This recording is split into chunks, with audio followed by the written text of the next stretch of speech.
Laurent Ruquier, l'animateur de renom a été condamné par le tribunal de commerce de Paris à verser près d'1 million d'euros de dommages et intérêts à Catherine Barma, la productrice française d'émissions de télévision, une décision dont il va faire appel, d'après Télérama.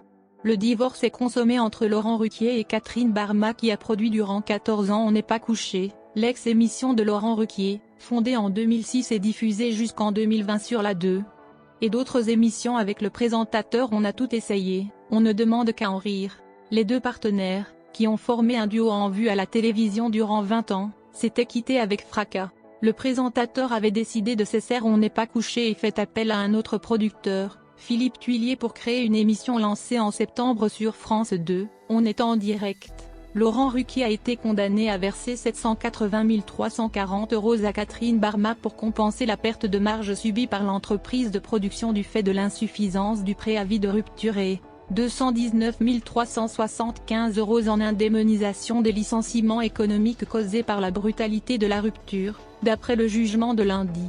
Le présentateur souhaite faire appel de cette décision, a dit Céline Astolf, l'avocate de Laurent Ruquier. Après avoir étalé leur désaccord, le présentateur et son ancienne productrice avaient fini par saisir la justice au début de l'année 2021. Ruquier avait saisi le tribunal de commerce de Paris demandant à Catherine Barma plus de 300 000 €, un montant qu'il estimait lui revenir comme ex-coproducteur de l'émission On n'est pas couché. Catherine Barma, qui avait réclamé que Laurent Ruquier partage les frais liés à la fin du talk-show, a répliqué devant le même tribunal pour rupture brutale de leur lien commercial. Laurent Ruquier, présentateur historique de France 2, a indiqué début juin cesser la présentation du talk-show On est en direct, diffusé le samedi sur France 2, qu'il co-animait avec Léa Salamé.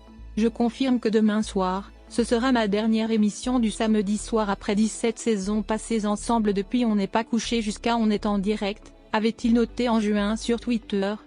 Restant vague sur son avenir à France 2, c'est ma décision de quitter cette case horaire, n'étant pas à l'aise dans la co-animation pour un talk-show, avait-il dit. J'ai essayé, mais malgré mon entente naturelle avec Léa Salamé, je trouve l'exercice trop frustrant, avait-il terminé.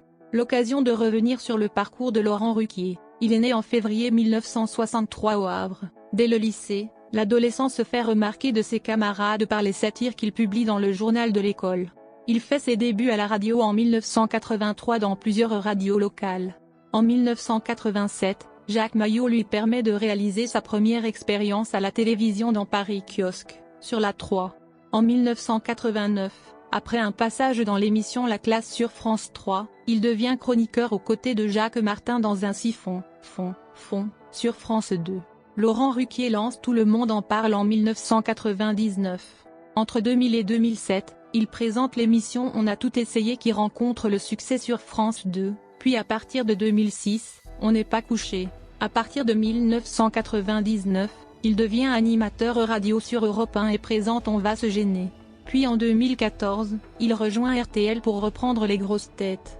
La formule est un vrai succès d'audience. Depuis 2017, il présente l'émission Les enfants de la télé sur France 2. En 2020, il anime On est en direct, d'abord seul puis avec Léa Salamé. En juin 2022, il présente pour la dernière fois l'émission On est en direct.